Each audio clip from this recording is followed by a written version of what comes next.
हाँ जी, move to the chapter 5 that is consumer behaviour. Marketing पढ़ रहे हैं हम, उसमें हमने 4 चैप्टर कंप्लीट कर रही हैं। अब हम 5th चैप्टर पे हैं, that is consumer behaviour. Consumer behaviour name से क्या समझ में आ रहा है आपको? नेम से क्या समझ में आ रहा है? What is consumer behaviour?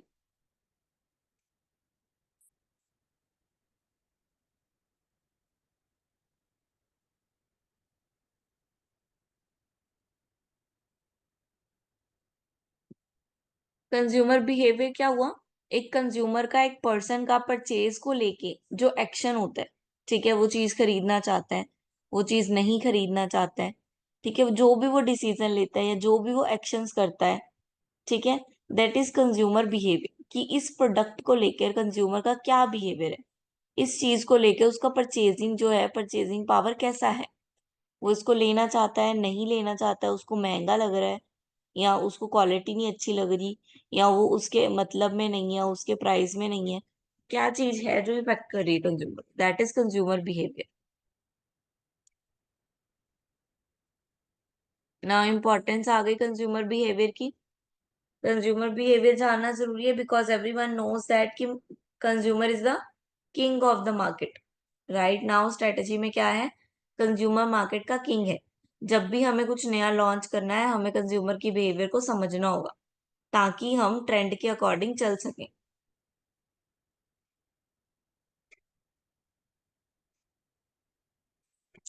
Consumer differentiate होते रहते हैं डिफरेंट डिफरेंट ग्रुप्स में। डिफरेंट डिफरेंट कंज्यूमर्स होते हैं, उनकी सोसाइटी के हिसाब से, उनकी ज्योग्राफी के हिसाब से, डेमोग्राफी के हिसाब से, उन सबके डिफ्रेंसिएशन सब में पाई जाती है। ठीक है, कोई भी कंज्यूमर एक दूसरे के जैसा तो नहीं है ना, सिमिलर तो नहीं है, सब अलग अलग है।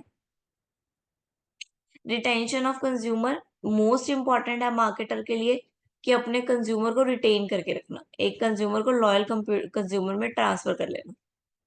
ठीक है, तभी जो है हर टीम क्या है, हर हर कंपनी क्या करती है, कंज्यूमर को भेजती रहती है ना, आज हमारी ये ऑफर निकली है, आज ये निकल रही है, हाय रिगिमा हाय, आपका नेम लिख के भेजती है ना।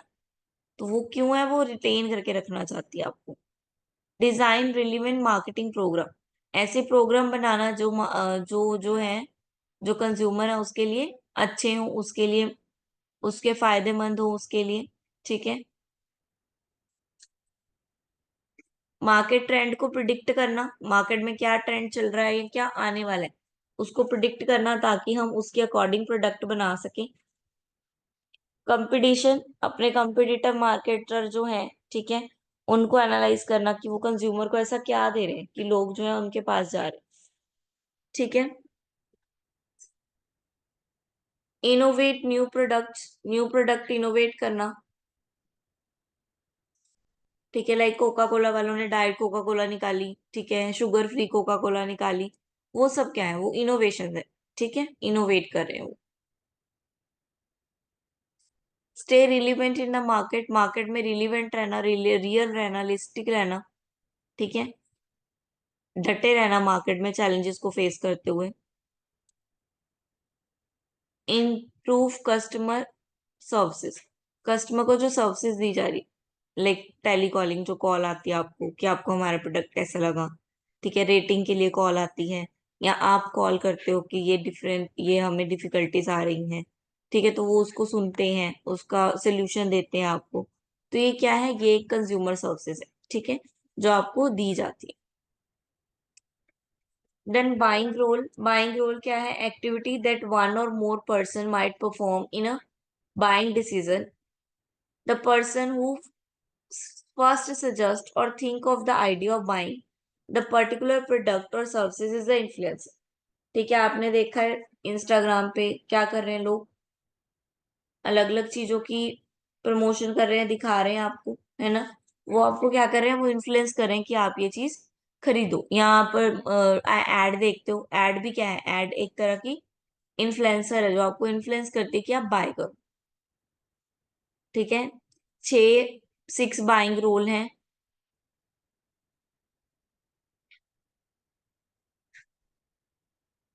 फर्स्ट आ गया इनिशिएटर। इनिशिएटर कौन है?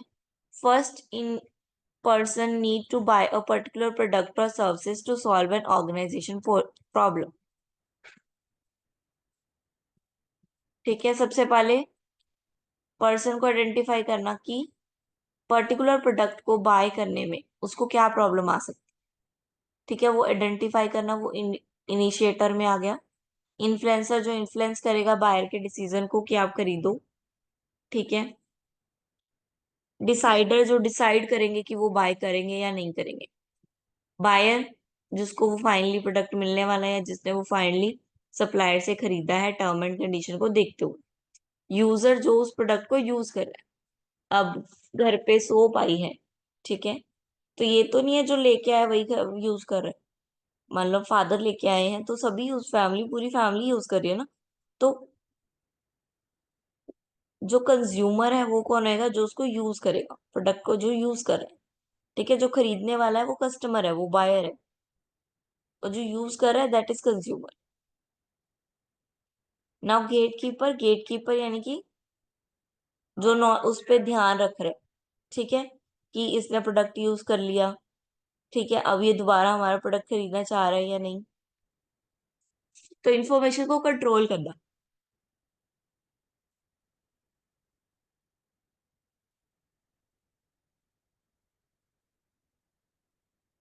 क्यों जरूरी है, क्यों बायर के बिहेवियर को अंडरस्टैंड करना जरूरी है? क्योंकि कंज्यूमर इज अ किंग। जो प्रोडक्ट है वही खरीद रहा है, उनकी वजह से ही हमारी मैन्युफैक्चरिंग चल रही है। अगर वो हमारा प्रोडक्ट खरीदना बंद कर दे तो हमारी मैन्युफैक्चरिंग ना चले। Wait a minute.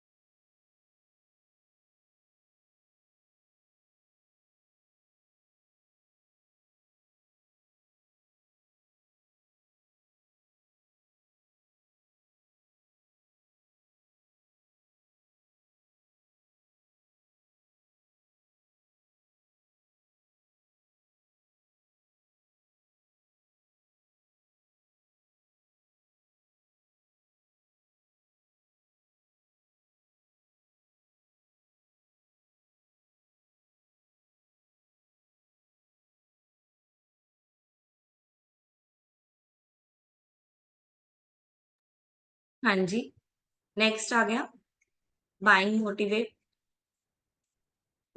Buying motives यानी कि जो कंज्यूमर है उसका बाय करने का क्या मोटिव है, वो क्यों खरीदना चाहेगा आपके प्रोडक्ट को। Buying motives indicates a consumer to buy a particular product. ठीक है, क्या इंडिकेट करता है वो कि कंज्यूमर आपके प्रोडक्ट को क्यों खरीदे, क्या मोटिव होगा उसका। ठीक है, लाइक लिया गया है a lady may buy a sari for physical protection और for wearing something to look beautiful और एज अ स्टेटस सिंबल। ठीक है, एक लेडी है वो साड़ी खरीद रही है, क्यों खरीद रही है, अलग अलग पर्पस हो सकते हैं। फिजिकल प्रोटेक्शन हो सकता है, ब्यूटीफुल दिखने के लिए, या फिर स्टेटस सिंबल। ठीक है, तो अलग अलग मोटिव हो सकता है एक चीज को खरीदने का।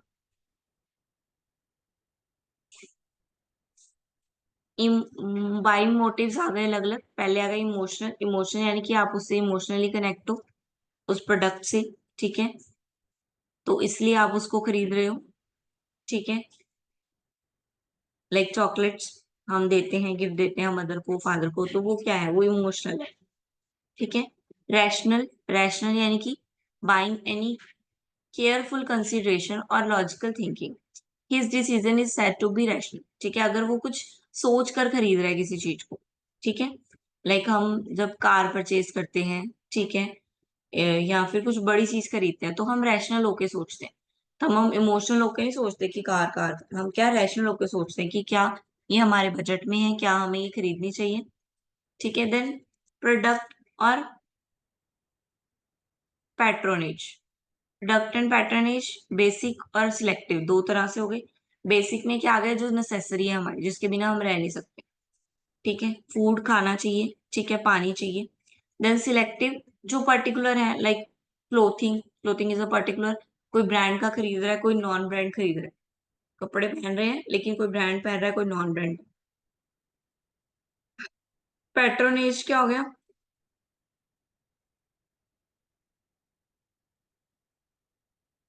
Certain consumer refers to buy Samsung mobile phone over Apple iPhone. Behind every buying decision made by the customer, there is a motive. This motive could be rational or emotional. The buying motive may be classified. ठीक है, person का अपना meaning, अपना एक motive है खरीदने का product. ठीक है, वो रैशनल भी हो सकता है, इमोशनल भी हो सकता है।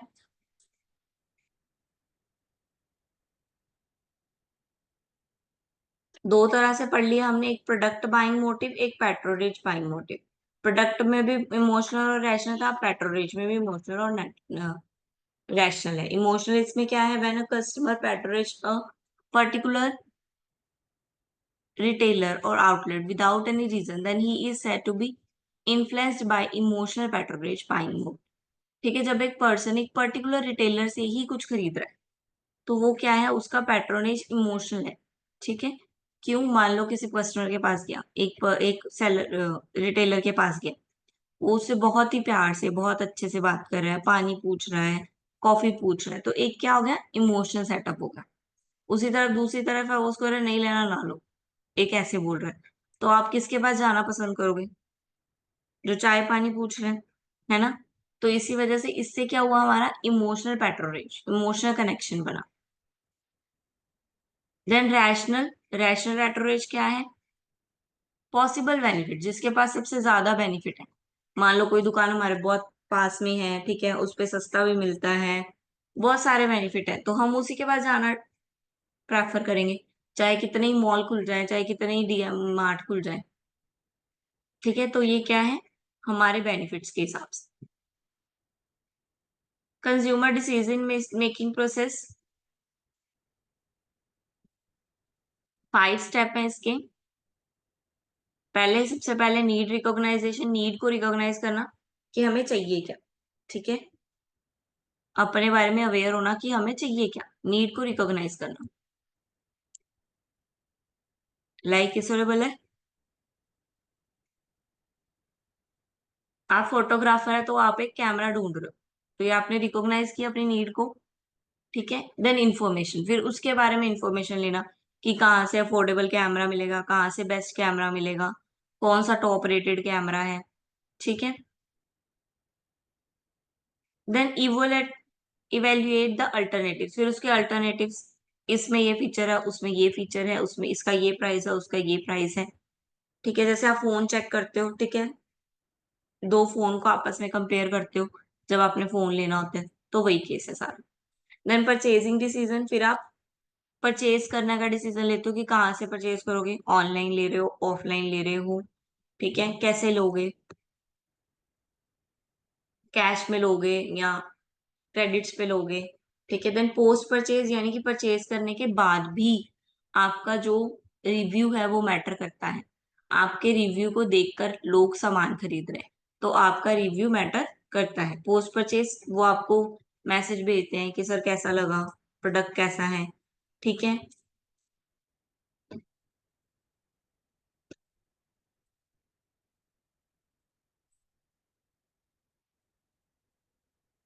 Then organisational buying behaviour, those who supply goods and services to the consumer marketer are themselves in need of goods and services।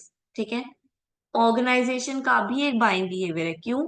क्योंकि उसको भी फाइनल प्रोडक्ट बनाने के लिए रॉ प्रोडक्ट खरीदना पड़ता, तो वो भी क्या हुई, एक तरह से वो भी तो बायर हुई ना। फाइनल प्रोडक्ट तो वो बनाएगी, लेकिन उसको भी तो रॉ मटेरियल खरीदना है ना, तो वो भी क्या है, एक तरह से बायर है, तो उसका भी क्या है, बाइंग बिहेवियर। 5 तरह के प्रोडक्ट हैं जो वो कंपनी खरीदती है, एक ऑर्गेनाइजेशन खरीदती है, कौन कौन से? एक तो रॉ मटेरियल हो गया, फैब्रिक हो गया, पार्ट हो गया, मटेरियल हो गया, ठीक है, सुई धागा वगैरह। इंस्टॉलेशन ऑफ मशीनरी, मशीन को इंस्टॉल करवाना, फिर मशीन की एसेसरीज लेना, फिर ऑपरेटिंग सर्विसेज, सप्लाईज। ठीक है,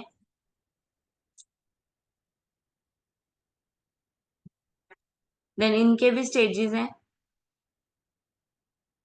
फर्स्ट स्टेज आ गया प्रॉब्लम रिकॉग्नाइज, कहाँ पे प्रॉब्लम है पहले वो रिकॉग्नाइज करो, यानी कि क्या चीज खत्म है वो रिकॉग्नाइज करो। जर्नल नीड डिस्क्रिप्शन, डिस्क्रिप्शन बनाओ पूरी कि क्या क्या उनको जर्नली चाहिए। ठीक है। देन प्रोडक्ट स्पेसिफिकेशन, फिर प्रोडक्ट की स्पेसिफिकेशन करो। देन सप्लायर, उसके लिए सप्लायर सर्च करो कि इस ये जो है हमें कौन प्रोवाइड करवा सकते हैं। देन प्रपोजल्स, उन जो सप्लायर आपको प्रपोजल्स देंगे उनको रेक्टिफाई करो, चेक करो उनको।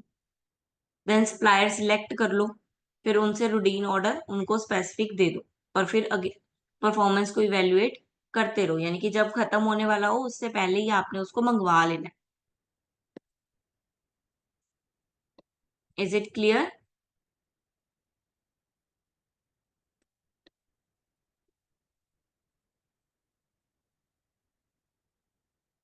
Is this chapter clear?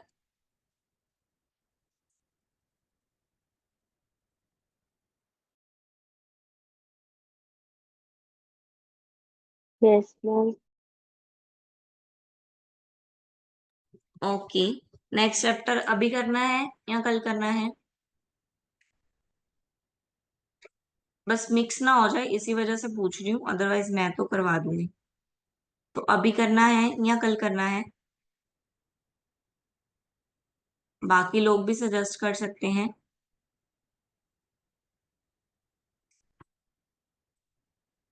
Not now. हाँ जी, दोनों तरफ एक एक वोट है। Depend on the third third vote. जल्दी स्टूडेंट्स, कहाँ हो आप लोग? क्लास में हो तो प्रेजेंट क्यों नहीं हो? Ma'am tomorrow. Okay. Okay, then we will continue tomorrow. आज का चैप्टर क्लियर है? समझ में आ गया? रीड कर लेना एक बार, थोड़ा और क्लियर हो जाएगा। वैसे तो हमारे डेली लाइफ के साथ मैच करता हुआ चैप्टर ही था कि हम कैसे बाय करते हैं, ठीक है, कंज्यूमर कैसे, एक ऑर्गेनाइजेशन कैसे सेल करता है।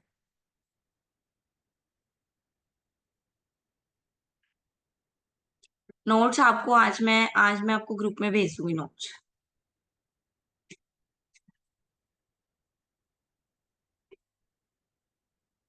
ओके।